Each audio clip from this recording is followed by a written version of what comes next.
programa Transcendência volta recebendo hoje Vivian Ritter, design de interiores, mestre em educação e estudos culturais, falando a respeito de design emocional. Eu gostaria que tu falasse um pouco a respeito desta tua experiência como educadora numa área tão diferente, né, e tão importante. Hoje tudo é imagem, tudo é espaço, tudo é local, é detalhe. Como tu tens lecionado isso? O que os alunos geralmente estão buscando nessas aulas? Eu trabalho na minha disciplina muito com imagens, né? Até porque o curso Design de Interiores e Iluminação, a gente trabalha com imagens, né? Se vende uma imagem, vender um projeto é vender uma imagem, né? Vender um sonho, vender um desejo, enfim, é uma imagem, se trabalha com imagens. Inclusive, a minha disciplina, que é a percepção visual, eu trabalho muito com essa questão, assim, de como que eu posso estar conduzindo através de imagens a maneira com que o meu cliente vai reagir ao meu projeto. Entende? Eu consigo mais ou menos doutriná-lo, assim, a entender o meu projeto. Ah, tu podes estabelecer o que tu queres e educá-lo para que ele interprete isso, de certa forma, sim. E dê significado a isso. Exatamente, porque o cérebro só dá significado, ele só processa aquilo que ele conhece. Ou seja, eu chego para um cliente e digo, tu preferes uma iluminação mais amarela ou mais branca? Tu preferes um IRC de 85% ou de 100%? Eu preciso partir do princípio de que o meu cliente é leigo e que ele não tem obrigação nenhuma de saber nada técnico sobre iluminação ou sobre design de interiores. E se ele não sabe, tu mostrarás? É o que eu sugiro sempre aos meus alunos, né? A trabalhar com um banco de imagem visual. Então, o que é isso? Se eu quero propor a ele um cubo amarelo e uma cadeira vermelha, como tu tens aqui, eu posso mostrar 5 imagens, no mínimo, desse tipo de ambiente que tenham esses dois móveis.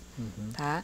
E aí, depois, no momento que eu for apresentar o meu projeto oficial, ele já vai ter conhecimento do que é isso, sobre o que é que eu estou falando. Então, por exemplo, eu mostro para ele uma iluminação de McDonald's e uma iluminação de um restaurante francês, que é toda amarelinha, calma, ou a luz de velas, enfim. Existe diferença em iluminação branca e iluminação mais amarela. Existe diferença em temperatura de cor, existe diferença em IRC. Então, no momento que eu mostro imagens para ele, quando ele vier para ser apresentado ao projeto pela primeira vez, para um escritório que seja, onde as pessoas trabalham ao meio-dia ou trabalham logo depois do almoço, onde eu preciso trabalhar com uma iluminação mais clara, mais branca, para realmente não estar dando aquela moleza que dá depois do almoço nos funcionários. Se eu quero que isso aconteça, ele já vai ter noção, a partir das imagens, do que é que eu estou falando e do que eu estou pretendendo para o espaço dele.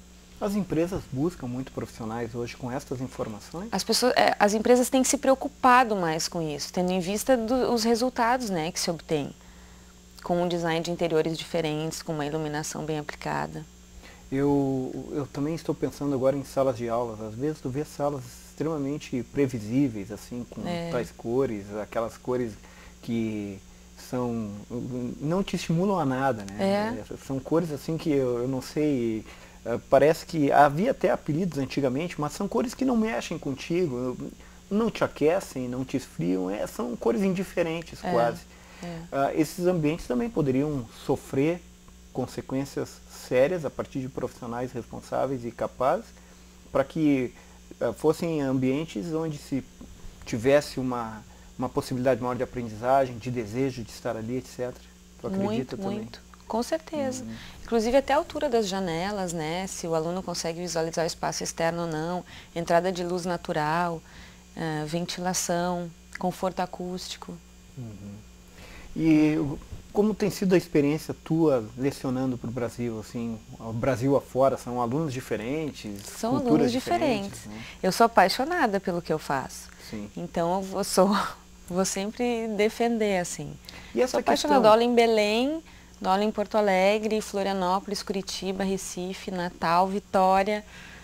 E sou apaixonada por todas as minhas turmas de alunos. Tu estás virada numa viajante do Brasil. Né? E encantada com o que faço. Sim. Adoro, assim. E essa questão da imagem, do design também, é muito caro, principalmente na sociedade nos dias de hoje, onde tudo é espetáculo, né? Basicamente, tudo é um espetáculo. É como se tu armasse um grande circo e prendesse o olhar das pessoas. A televisão, por exemplo, trabalha a questão do entretenimento e ela precisa prender, ela precisa que o telespectador esteja atento e que tudo dê sentido.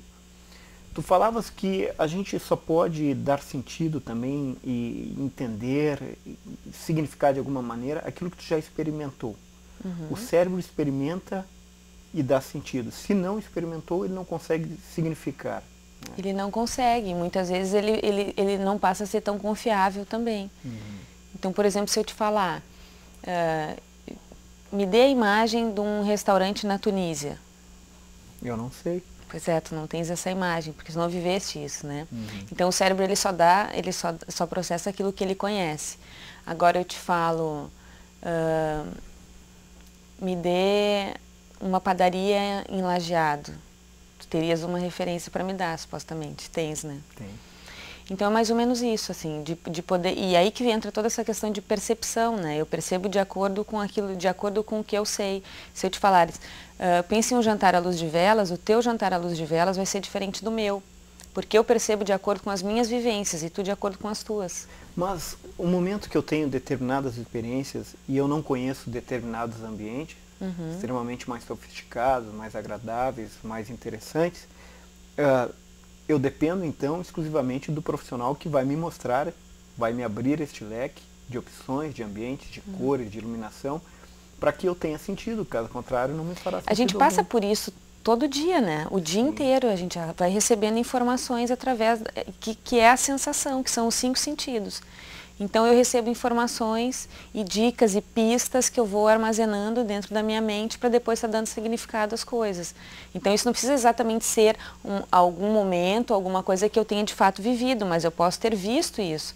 Eu posso ter visto uma imagem de um restaurante na Tunísia, pegando o exemplo que nós estamos agora, em uma revista, ou ter visto um documentário na televisão. Ou seja, eu já teria alguma referência. O meu cérebro já teria alguma imagem aqui para eu estar dando significado no momento que eu falo. Eu até faço essa brincadeira com os meus alunos, assim, e falo assim, imaginem uma torre de concreto com vários corpos nus sobrepostos, entrelaçados, em Oslo, na Noruega. Num parque que chama Vigeland, que fica lá. Então, assim, a gente vai trabalhando e vai desafiando o cérebro. Então, como que seria essa torre? Para um seria na vertical, e como seriam esses corpos nus entrelaçados, enfim. Então, assim, cada um pensa de uma maneira, cada um percebe, recebe esse dado de uma maneira diferente. Aí depois, como eu estive lá, fotografei essa torre, que é linda, é um parque lindo, então eu mostro a imagem. E continuo dando aula, são 20 horas de aula, né? E aí depois de um determinado momento eu faço a mesma pergunta, imaginem uma torre, tal. Qual é a imagem que aparece? A imagem que a senhora mostrou anteriormente. Claro. Por quê? Porque eu já dei essa imagem, já dei a informação.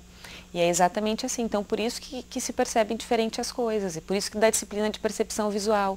Então como que eu posso fazer com que o meu cliente perceba a minha maneira? Tu sabes que na filosofia isso se trabalha na questão do paradigma, do olhar que nós temos da realidade e das coisas, inclusive daquilo que tu projeta e que tu imagina, porque a imaginação não necessariamente tem a ver com a realidade, às vezes ela é bem distinta da realidade. Bem distinta. Mas tu não achas que toda essa questão da imagem também é muito manipulável? É muito manipulável, mas isso é mais profundo e aí nós precisaríamos de mais tempo para falar, porque eu posso, por exemplo, nem tudo que eu olho eu vejo. Sim. Então, por exemplo, eu posso ir para citar um exemplo de um homem que foi a Barcelona, tirou 5.000 fotos, porque hoje se pode tirar quantas fotos a gente quer numa máquina digital, não é?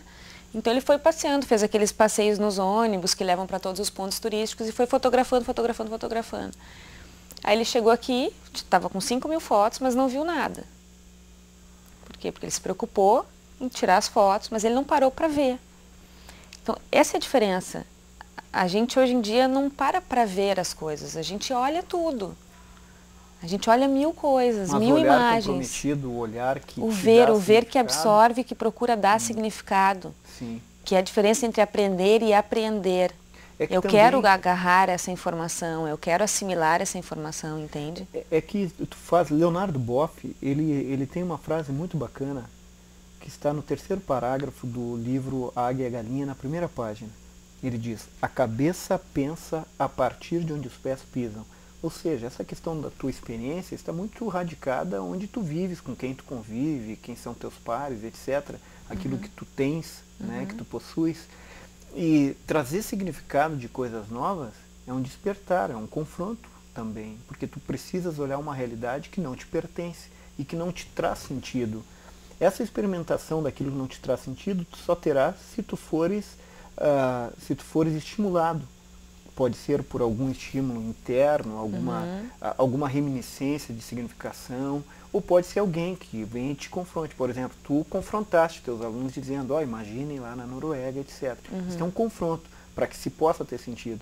E essa percepção de sentido também pela imagem, pela cor, pela luminosidade, ela é bem existencial, mas ela só é existencial se também houver o objeto concreto, né? Se tu olhar uma fotografia tal, tu tens algo ali, mas não tão palpável, não tão existencial, que toque teu corpo, que simule as tuas emoções.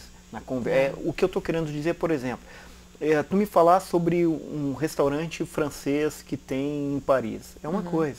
Ah, David, olha, se nós estivéssemos lá, nós estaríamos falando isso, aquilo, etc., nós experimentaríamos isso ou aquilo. Mas nós estando lá, o fato de nós podermos sentir e perceber aquele ambiente com as relações envolvidas, tem uma significação muito maior. E isso dá sentido. Na filosofia, isso é sentido. É quando tu experimenta numa totalidade muito maior do que simplesmente ver, observar, ouvir, etc. Mas quando tu pode experimentar, conversar, te mexer, te locomover dentro dessa realidade nova. Eu fico muito feliz de ter te recebido aqui e acho tão bacana, tão diferente isso que tu fazes, e já fica o convite para um próximo programa, nessas tuas indas e vindas, porque é difícil te encontrar também, né? Tá ótimo, muito obrigada, foi um grande prazer estar aqui na tua companhia. Obrigada. O programa Transcendência fica por aqui, tendo recebido hoje Vivian Ritter, design de interiores, mestre em educação e estudos culturais. O programa Transcendência fica por aqui.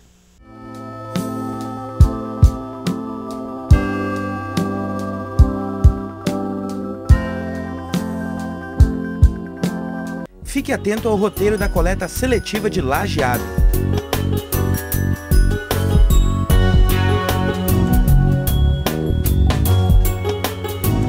Governo de Lajeado. Compromisso com a comunidade.